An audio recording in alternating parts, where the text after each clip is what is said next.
Para continuar con esta serie de videos donde hemos estado analizando el tratamiento del cáncer no músculo invasor de vejiga, antes denominado como carcinoma superficial de vejiga, el día de hoy nos toca hablar sobre este tema en particular, el carcinoma in situ, que tiene la particularidad que aunque es una lesión que no infiltra el tejido conectivo, en el caso de cáncer de vejiga sí proporciona un alto riesgo para el desarrollo de una enfermedad invasora.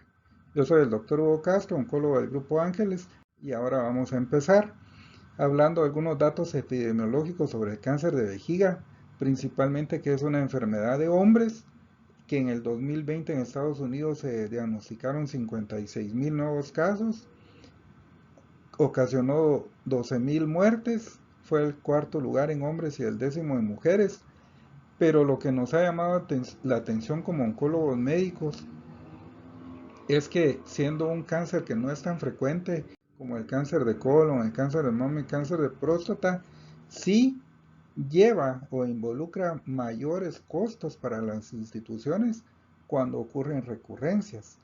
Aquí podemos observar que es más caro tratar el cáncer de vejiga que el de colon, el de mama, el de próstata e incluso el de pulmón. ¿Cómo se hace el diagnóstico? Pues tradicionalmente es aquel paciente que se presenta con hematuria, que al llegar a la emergencia se le realiza un ultrasonido de vías urinarias superiores e inferiores, se descubre un tumor en la vejiga. El urólogo más experimentado le realiza una cistoscopia con resección del tumor, teniendo cuidado de involucrar o de lograr tener muestra del músculo detrusor, por eso que es lo que hace que un tumor sea invasor o no invasor, que involucran tratamientos eh, muy diferentes. El tumor invasor lleva radioterapia, lleva cirugía, lleva quimioterapia. Luego, el patólogo más experimentado también nos debe definir si se trata de un carcinoma in situ, tomando en cuenta la relación núcleo-citoplasma y los nucleoles prominentes. Por lo tanto, por lo tanto, el informe del patólogo como del urólogo es muy importante. Del urólogo mencionando si son tumores múltiples, si se trata de una recurrencia, de una progresión, si es un tumor mayor de 5 centímetros, si es una enfermedad multifocal, si hay infiltración extravesical, por ejemplo, la uretra prostática, y del patólogo si hay invasión a la lámina propia, si se trata de un tumor TA o T1 de cualquier grado, y principalmente lo que nos ocupa hoy, si hay presencia de carcinoma in situ, que según los criterios de la EORTC es un tumor mucho más agresivo, principalmente porque se trata de un precursor del cáncer invasor, que cuando no se da ningún tratamiento, los pacientes progresan a una enfermedad invasora en el 48-70%, mientras que con tratamiento de OSG únicamente progresan a invasión un 20%. Sin embargo, con la BCG, que es el tratamiento de elección, hay dos problemas. El primero es el desabastecimiento a nivel mundial que hay, porque hay temporadas, y creo que aquí en Guatemala nunca hemos tenido BCG en los últimos 10 o 15 años, pero sobre todo cuando hay, es la toxicidad, porque únicamente el 16% logran terminar el tratamiento.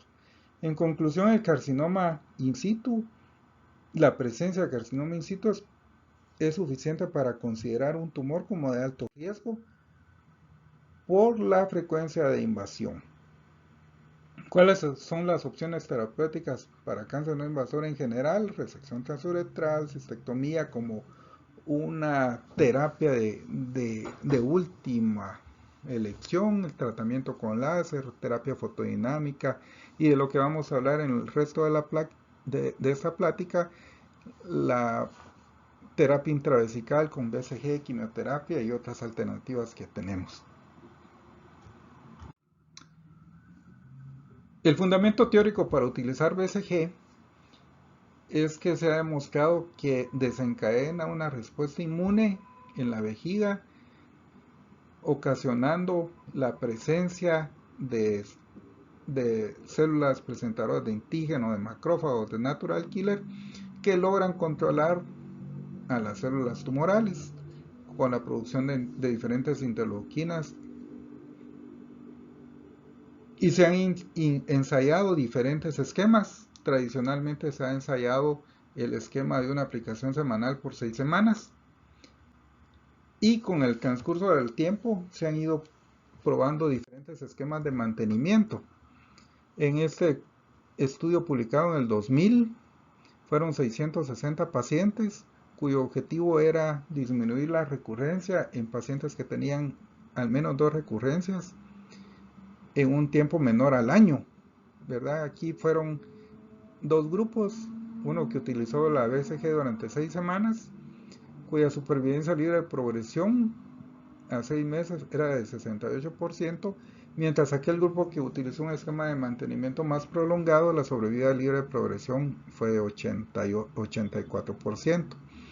Pero lo que hablábamos, que solo el 16% completaron el mantenimiento. La conclusión de este estudio fue que la terapia de mantenimiento es mejor para pacientes con alto riesgo y carcinoma in situ. ¿Cuál es la toxicidad de la que se habla? Pueden haber 2 tipos de toxicidad de las menores, principalmente el síndrome de irritabilidad vesical, y las mayores raras, pero pueden ser muy importantes para el paciente, como la sepsis por BCG y por lo menos el riesgo teórico de desarrollar tuberculosis en cualquiera de nuestros órganos. Aquí se dan las recomendaciones estándar para el manejo de las distintas complicaciones, que va desde la aplicación de antifímicos con esteroides, AINES, dependiendo de cuál es la manifestación que presenta el paciente. Por esto mismo de la toxicidad, se han hecho estudios que demuestran que la reducción de dosis a la mitad puede tener resultados tan importantes o similares a la aplicación de la BCG en dosis full, pero con menos toxicidad. ¿Qué es lo que hemos aprendido o sabemos de la administración para hacerlo lo más seguro de la BCG? Que se debe aplicar 2 semanas después de la resección transvesical, que el paciente no debe tomar líquidos en las 4 horas porque la vejiga debe estar vacía, que se debe colocar por medio de una sonda, pero si esta sonda es de colocación difícil o traumática, mejor ya no realizar el procedimiento porque es donde lleva más posibilidad de infectarse. El paciente debe descartarse la instilación, aquí dice que en el baño, pero yo pienso que lo mejor es aprovechar a esas empresas que se encargan del manejo de desechos biológicos peligrosos para descartar y no contaminar las aguas de drenaje. Finalmente, el mantenimiento con BCG ha demostrado que mejora la supervivencia libre de recurrencia, la supervivencia libre de progresión, pero no la supervivencia global, porque aquí ya se toma en cuenta aquellos pacientes que progresaron. Las lecciones a largo plazo que hemos aprendido es que 6 aplicaciones no son suficientes de BCG, pero que cuando se logra hacer un buen esquema de mantenimiento se puede prevenir la progresión. No hay predictores que nos permitan decir quién no o quién sí puede desarrollar una progresión de la enfermedad. Las toxicidades son frecuentes tanto a nivel local como sistémico y se debe estar preparado para identificarlos y tratarlas, principalmente en los grupos de manejo multidisciplinario, que actualmente es la tendencia que participen estos grupos especializados, el urólogo, el patólogo, el radiólogo, el radioterapeuta, el oncólogo médico, para que el paciente tenga un manejo más eficiente y más efectivo. Por esto que hablábamos de que la BCG es difícil de conseguirla, también se han intentado varios abordajes. Aquí les muestro uno que aquí en Guatemala es muy popular, que es el manejo con mitomicina adyuvante, ¿verdad? Se ha intentado la mitomicina inmediatamente después de la resección del tumor, o bien como esquemas de mantenimiento.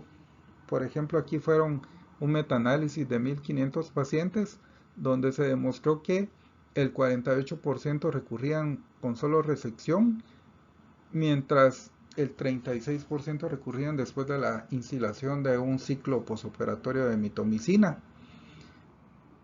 Es decir, la mitomicina eh, sí puede, sí es efectiva para disminuir la recurrencia, pero no la progresión. Eso es como lo más importante de este momento. También se han investigado otros tipos de quimioterapia contra la BCG, pero lo que se ha demostrado es que no han habido con los esquemas de quimioterapia tradicionales mayor diferencia, ¿verdad? Y que la BCG es la única que disminuye el riesgo de progresión de la enfermedad.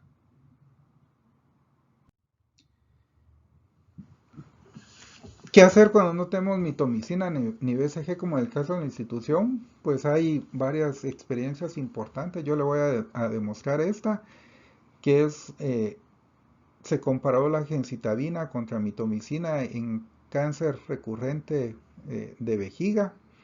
Y aquí lo que se quería evaluar es la eficacia y la tolerancia. Y se demostró que la gencitabina era estadísticamente mejor que la mitomicina para la supervivencia libre de progresión o libre de enfermedad. Y la gencitabina es un esquema, es un medicamento con el cual los oncólogos médicos nos sentimos cómodos, es bien tolerado, ya conocemos las toxicidades que nos pueden dar. Y la conclusión de este estudio fue que la gencitabina por lo menos es similar a la mitomicina, pero con mucha menos toxicidad, sobre todo de cistitis hemorrágica. Y para nosotros es una buena opción que hay que explorar. Pero a mí me gustaría hablarles de esto, como platicábamos hace un momento, el fundamento teórico para dar BCG es el estímulo de la respuesta inmune. Pues ahora ya tenemos nuevos medicamentos de inmunoterapia y ese es un protocolo que tenemos disponible en Guatemala con un medicamento que es un anticuerpo monoclonal denominado pembrolizumab, que lo que hace es estimular la respuesta inmune para el tratamiento de los tumores y que ahora se va a investigar si agregándolo a la BCG podemos desarrollar una mejor respuesta autoinmune, una mejor respuesta inmune comparado con un grupo que solo se le va a dar BCG de inducción. Aquí lo que se asegura es que los pacientes van a tener BCG, que se les va a patrocinar el laboratorio a nivel central y que nosotros tenemos como esa posibilidad de incluir pacientes aquí en Guatemala. ¿Qué hacer en aquellos pacientes que fallan a la BCG y que están en riesgo de progresar? Las opciones de tratamiento son la resección, la aplicación de valrubicina y finalmente la cistectomía radical.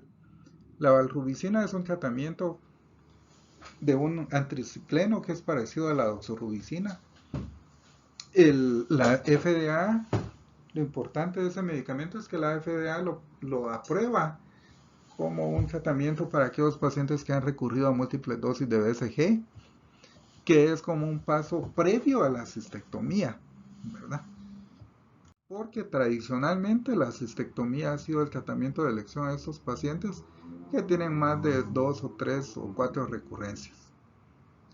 La cistectomía, pues, proporciona una supervivencia libre de recurrencias, obviamente, evita la toxicidad de las terapias intravesicales y lo que es más importante es que muchas veces lo que sucede es que estos pacientes son mal estadiados y el patólogo no logra determinar, tal vez por la forma en que se tomó la biopsia, que ese tumor desde el inicio era un tumor invasor y nosotros lo estábamos tratando únicamente a nivel local.